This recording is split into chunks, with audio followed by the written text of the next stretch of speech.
আপনারা দেখবেন এই ঢোল আর তবলা যখন বাজায়, আমি ছোটোবেলা দেখছি একটা ওই যে ঢোল বাজায়, ঢোল বাজানোর একটা শব্দ শোনা যাবে কান খেলে দুজক দুজক দুজক শোনা যায়, খেলে না দুজক দুজক দুজক এই শোনা যায়। কিন্তু আর একটা হারমোনি হারমোনি হারমোনি নাই, তারপর একটা যে কিংকে টানে, এটার নাম কি?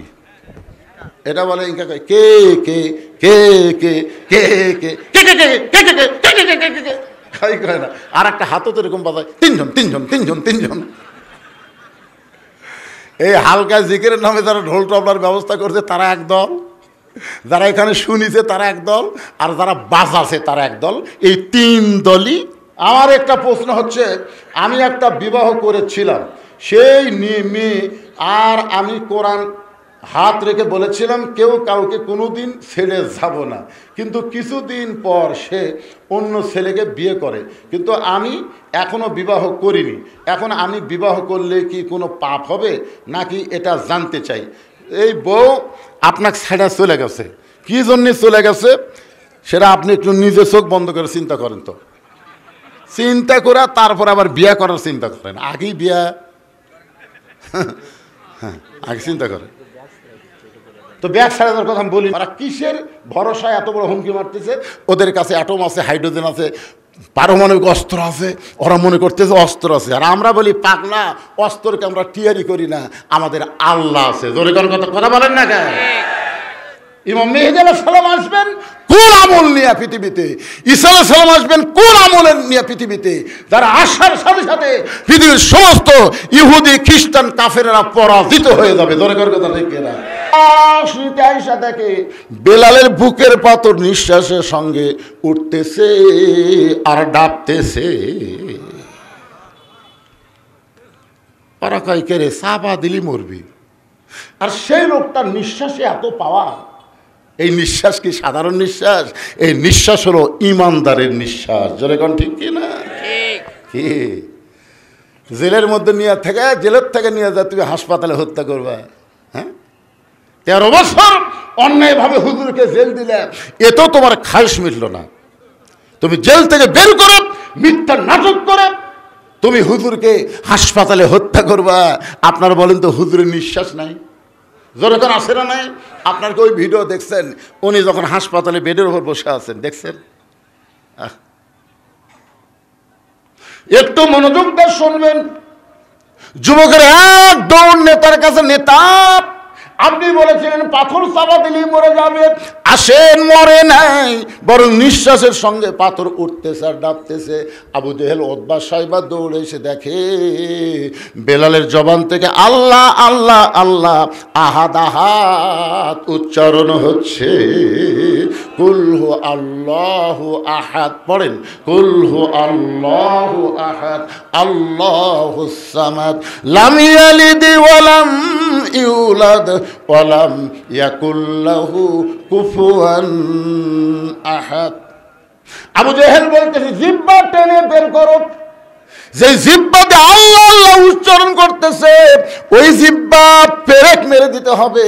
বেলালের মুখের মধ্যে হাতটা দিয়ে জিহ্বা টেনে বের করে ওই জিহ্বার মধ্যে 6টা বাউল কাটা ঢুকাই দিলেন। বাউল কাটা হলো খেজুর কাটার চাইতেও মোটা, এরকম 6টা কাটা এই পার্দে ঢুকায় ওই পার্দে বের করে দিলেন।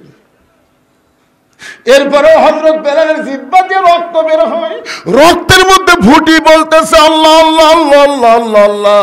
এরপরেও আল্লাহর জিকির যখন বন্ধ হয় না, কে যেন বলল আবু বকর, গভীর রাত্রে যেই বেলাল নবীর কাছে ঈমান গ্রহণ করছে, সেই বেলালকে মারতে মারতে মারতে মারতে বেলালের জিহ্বা টেনে বের করে জিহ্বার মধ্যে পেরেক মারছে।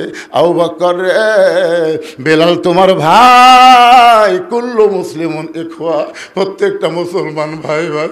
আবু বকর রে, বেলালকে কি মুক্ত করবা না? আবু বকর এক দৌড়ে গিয়া কাফের বেঈমানদের আমাদের সামনে বলে, রে মক্কার কাফেররা, তোদের মধ্যে মানবতা নাই, তোদের মধ্যে মনুষ্যত্ব নাই। সারাদিন ধরে মারছিস, সারা রাত বুকে পাথর চাপা দিয়ে রাখছিস, এরপরও জিব্বা বের করে জিব্বার মধ্যে পেরেক মারলি, তোদেরকে কোনো দয়া নাই রে, তোদের কোনো কি মায়া নাই? আবু জেহেল বলতে, আবু বকর, যদি তোমার মায়া হয় তাহলে আমাদের গোলামকে তুমি কিনে নাও। কত দাম নিবা? বেলালের মনিব উমাইয়া বলতেছে, 1000 স্বর্ণ মুদ্রা নিব। আবু জেহেল বলে, রে উমাইয়া, যেই বেলাল সুস্থ অবস্থায় তুমি 1 টাকা দিয়ে কিনলাম, আর সেই বেলাল মরার সময় তুমি 1000 আশরাফি চাইলা। আবু বকর বলে, উমাইয়া, আমার কাছে যদি 10,000 টাকা চাইতা, তারপর আমার ভাই বেলালকে তোমাদের কাছে এক মুহূর্ত আমি রাখবো না। 1000 আশরাফি দিয়ে হযরত বেলালকে মুক্ত করে নবীর দরবার নিয়ে যায়। আবু বকর কান্দে করে চিন্তা করতেছে, রহমতুল্লাহ আলামিন এই দৃশ্য কি সহ্য করতে পারবে? নিজের পাগড়ি দিয়ে বেলালকে ঢেকে কান্দে করে যখন নিয়ে যাচ্ছে, নবীর সামনে দাঁড়াবে, আবু বকর, বেলালকে এইভাবে না ঢেকে আমার সামনে প্রকাশ করে দাও। আবু বকর, হুজুর আপনি সহ্য করতে পারবেন না, ওই কালো মানুষটা রক্ত লাল হয়ে গেছে। রাসূল বলে, আবু বকর, তুমি কি জানো আল্লাহ তাআলা আমার বেলালের জন্য কোরআনের আয়াত নাজিল করেছে? ইন্নাল্লাযীনা ক্বালু রাব্বুনাল্লাহু সুম্মা ইসতাকামু তাতানাজ্জালু আলাইহিমুল মালাইকা আল্লা তাখাফু ওয়া লা তাহজানু ওয়া আবশিরু বিল জান্নাতিল্লাতী কুনতুম তুআদুন।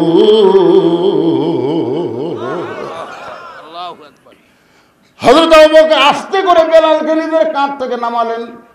নামার পরে পাগড়ি যেই মাত্র টান দিচ্ছে, নবী তাকায় দেখে বেলালের জিব্বার মধ্যে পেরেক মারার কারণে জিব্বাটা মোটা হয়ে মুখ থেকে অনেকখানি বার হয়ে আসে। আল্লাহ রাসূল হামাগুড়ি দিয়ে বসলেন। রাহমাতুল্লাহ আলামিন নবী হামাগুড়িতে বসে বেলালের কপালে একটা চুমা দিয়া বেলালের জিব্বার মধ্যে যে পেরেকগুলো বের করে নিজের জিব্বাটা নবী বেলালের জিব্বার সঙ্গে লাগায় দিলে, সঙ্গে সঙ্গে জিব্বাটা পূর্বের মতন হয়ে বেলালের মুখের মধ্যে যখন ঢুকে যায়, নবী বলেন, বেলাল রে, তুমি কি জানো তোমার ঈমানের কারণে আল্লাহ তাআলা তোমাকে 8টা জান্নাতের মালিক বানায়া দিছে। বেলাল বলে, রাসূলুল্লাহ আপনি কি আমার কাছে কিছু শুনতে চান? আবু বকর, বেলাল তুমি কি বলবা?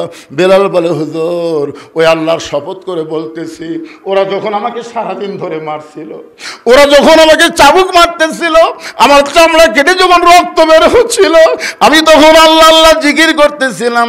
আমি যখন আল্লাহ আল্লাহ জিকির করি, একসময় আমার চক্ষু বন্ধ হয়ে গেলে আমি দেখতে পাই আল্লাহর জান্নাতের দরজা খুলে দেওয়া হয়েছে। ওগো আল্লাহর নবী, এই দুনিয়া থেকে বেহেশতের দরজার দিকে আমি তাকিয়ে থাকি, ওরা আমাকে সারা রাত বুকে পাথর চাপা দিয়ে রাখছে, আমি তখনও বেহেশতের দরজাতে বেহেশত দেখি। ওরা যখন জিব্বা টেনে বের মধ্যে জিব্বার মধ্যে পেরেক মারছে, আমিও তখন জান্নাত দেখতে পাই। নবী বলেন, বেলাল রে, তুমি আছো দুনিয়ায়, আর দুনিয়া থেকে আল্লাহ তোমাকে জান্নাত দেখায়। লিল্লাহি তাকবীর। তাহলে ঈমানের কারণে দুনিয়া থেকে যদি জান্নাত দেখা যায়, তাহলে আপনি যেখানেই থাকেন না কেন, মক্কা মদিনা কি আল্লাহ আপনার কাছে পাঠাবার পারে না? জোরে কান, পারে কি পারে না? সমস্ত ক্ষমতার মালিককে। জামবিদ বলে, মা মক্কা মদিনা কোনোদিন মানুষের কাছে আসে না, বরং মানুষগুলোকে মক্কা মদিনায় যাইতে হয়। মেয়েটা বলে, জামবিদ রে, এটাই যদি তোমার ঈমান হয়, তুমি ঘোড়াকে যেরকম দেখছো, যে ঘোড়া তোমার যাই নিয়ে যাবে মক্কা মদিনায়, কিন্তু ঘোড়া দৌড়ায় পূর্বের দিকে, ঘোড়া কেন টানলে ঘোড়া মাটিতে শুয়ে পড়লো? জামবিদ খালি চুমকে চুম করতেছি, এইগুলো খবর কি রে, এই জায়গা কখন চালান হলো? জামবিদ একটাবার নূরের চোখে তাকায় দেখো, আমার অন্ধকার ঘরে কোনো আলো নাই, আমার ঘরে দেখতে গেলে দুনিয়ার আলো চলবে না। ইয়ানজুরুবি নূরিল্লাহ, তুমি নূরের চোখে নজর করো।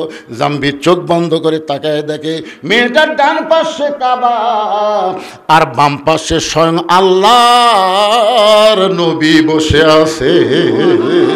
লিল্লাহে তাকবীর। জাম্বির দরজাত বসে বলে, মা মা তুমি এমন কি আমল করো যে আমল করনে ডান পাশে মক্কা বাম পাশে মদিনা?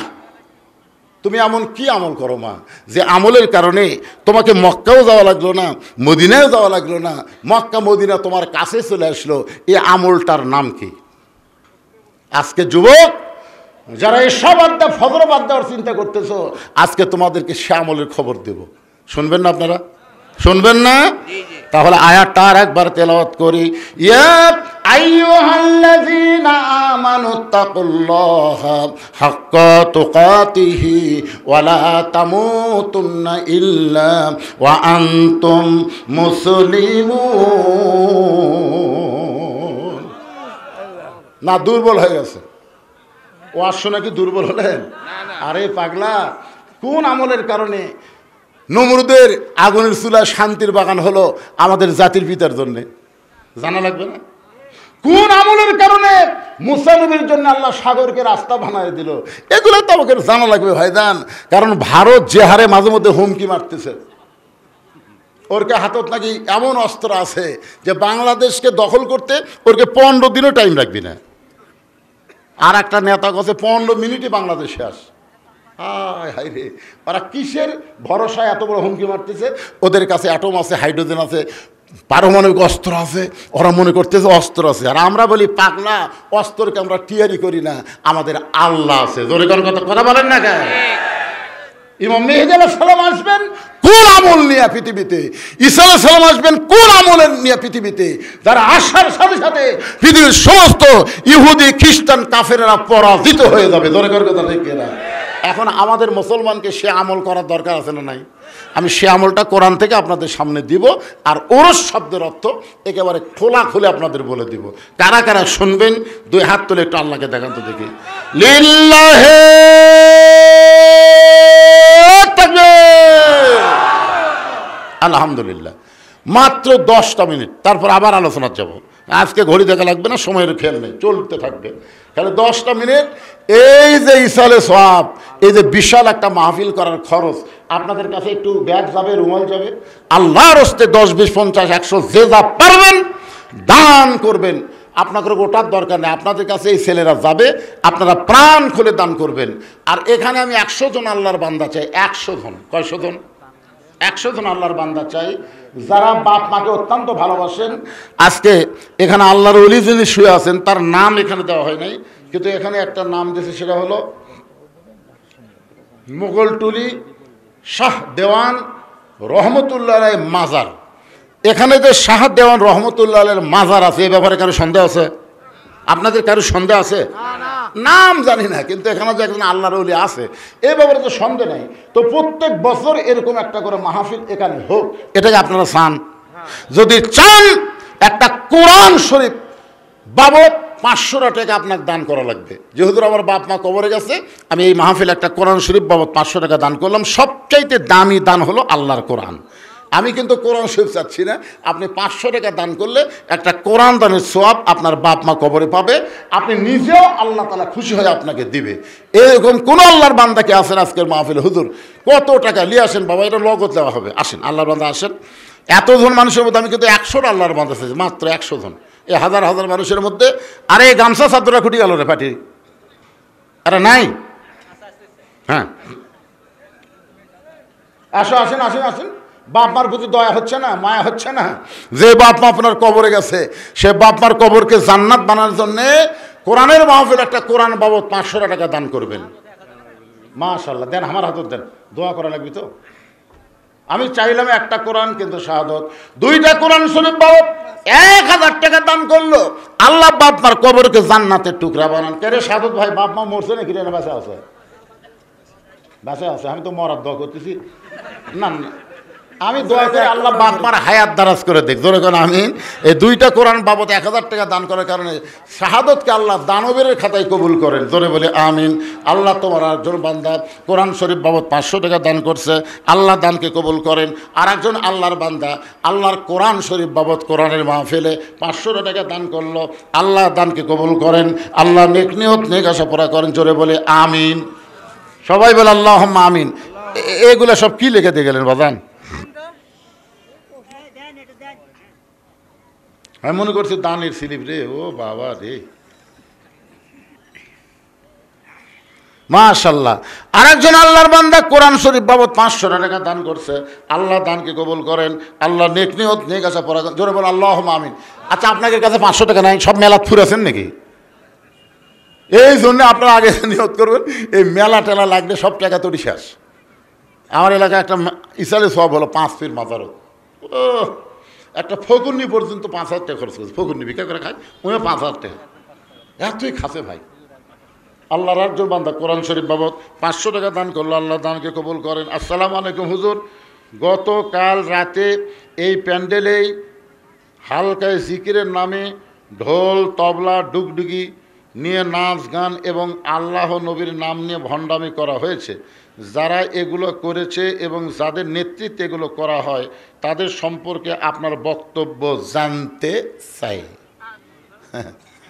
আপনারা দেখবেন এই ঢোল আর তবলা যখন বাজায়, আমি ছোটোবেলা দেখছি একটা ওই যে ঢোল বাজায়, ঢোল বাজানোর একটা শব্দ শোনা যাবে কান খেলে, দুজক দুজক দুজক শোনা যায়, খেলে না দুজক দুজক দুজক এই শোনা যায়। কিন্তু আর একটা হারমোনি নাই, তারপর একটা যে কিংকে টানে, এটার নাম কি? এটা বলে ইনকা কে কে কে কে কে কে কে কে না। আর একটা হাতও তো এরকম বাজায়, তিনজন। এই হালকা জিকিরের নামে যারা ঢোল টবলার ব্যবস্থা করছে তারা একদল, যারা এখানে শুনিছে তারা একদল, আর যারা বাজাছে তারা একদল। এই 3 দলই দোজক। কথা বললে গেলে এই মুসলমানের বাচ্চারা কথা কয়া লাগবে না? এই কথা না কয়ে তো হাসিনা ইচ্ছা মতো দেশ চলাছে, কারণ কথা বন্ধ করার কারণে। হ্যাঁ একটু করবেন বারে, কি বেশি ফতুয়া দেওয়া যাবে না, যা করলাম বুঝলে বুঝ পাতা, না বুঝলে তেজপাতা।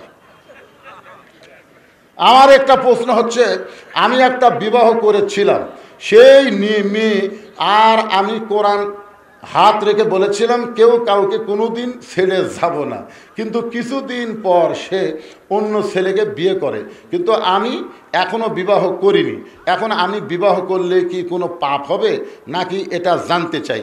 এই বউ আপনাকে ছেড়ে চলে গেছে, কী জন্যে চলে গেছে সেটা আপনি একটু নিজে চোখ বন্ধ করে চিন্তা করেন তো। চিন্তা করে তারপর আবার বিয়ে করার চিন্তা করেন, আগেই বিয়া হ্যাঁ আগে চিন্তা করেন তো। ব্যাগ ছাড়া দেওয়ার কথা আমি বলিনি, ব্যাগ ছাড়া দেওয়ার কথা আমি কোন কালে বলছি? আপনাদের কাছে ব্যাগ যাবে, এই ব্যাগ যাবে 10 টাকা 20 টাকা 50 টাকা 100 টাকা, যে যা পারেন দিবেন না? কারা কারা 1 টাকাও দিবেন না তারা হাত তোলেন তো দেখি। মুরব্বী তুলবার চাই পরে ইঙ্গাই করতে, মানে দিবি কিন্তু বুঝবার পারেনি। হ্যাঁ, তাহলে আপনারা সবাই দিবেন। এই ব্যাগ না ভিতরে ঢোকো, ব্যাগ না ঢোকো, বাবা ঢোকো। এই ঢুকেছে, দেন সবাই দেন। আমার মায়েদের কাছে যাবেন, আমার মায়েদের জন্য আজকের আলোচনা। ও মা, বরফির আব্দুল কাদের জিলানী রহমতুল্লাহ আলাইহি যখন জান্নাতুল বাকি জিয়ারত করতেছেন, মক্কা মদিনায় 2টা গোরস্থান সকলের কাছে পরিচিত।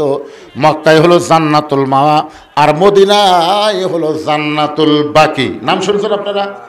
এখানে টেজের উপর হাজি সাহেব নাই কেউ, আপনি তো হাজি। তাহলে মক্কায় যে কবর তার নাম কি? জান্নাতুল মাওয়া। সেই জান্নাতুল মাওয়ার মধ্যে ঘুমায় আছে আমাদের মা খাদিজাতুল কুবরা, যখন সুবহানাল্লাহ। আর মদিনায় যে গোরস্থান, সেই গোরস্থানের নাম হলো জান্নাতুল বাকি। ওই জান্নাতুল বাকির কোন এক জায়গায় ঘুমায় আছে নবীর কলিজা টুকরা মা ফাতেমা। সুবহানাল্লাহ বলেন না কেন? আব্দুল কাদের জিলানী রহমতুল্লাহ আলাইহি ওই জান্নাতুল বাকি যখন জিয়ারত করতেছেন, জান্নাতুল বাকি জিয়ারত করা হলো ভাগ্যের ব্যাপার, কারণ জান্নাতুল বাকির মধ্যে কম পক্ষে 10,000 সাহাবী ঘুমায় আছে। সুবহানাল্লাহ কন না কেন? কত হাজার? আমাদের গোটা বাংলাদেশ মিলেও একটা সাহাবী নেই। আমাদের গোটা বাংলাদেশে কোনো সাহাবী আছে? কোনো সাহাবী না। 2 জন আসছিল ওই নদী পথে চিটাগাংদের, তারা ফিরে চলে গেছে। 2 জন সাহাবী আসছিল, একটা জাবের ইবনে হুযাফা আর একটা নবীর মামা সাদ ইবনে আবি ওয়াক্কাস। এই 2 জন কিন্তু এসে ওনারা এখন চীনে যায়, ওনাদের কবর চীনে হয়েছে, কিন্তু আমাদের বাংলাদেশে হয়নি। বাইজিদ বোস্তামির মাজারও কিন্তু বাংলাদেশে নাই। আমি ওখানে গিয়ে দেখছি বাইজিদ বোস্তামি ওখানে কিছুদিন বসা ছিলেন। বাইজিদ বোস্তামির দরগা আছে, আর মাজার হলো ইরাকের বাগদাদে। সাল্লাল্লাহু বলেন, যেগুলো আছে অধিকাংশই কি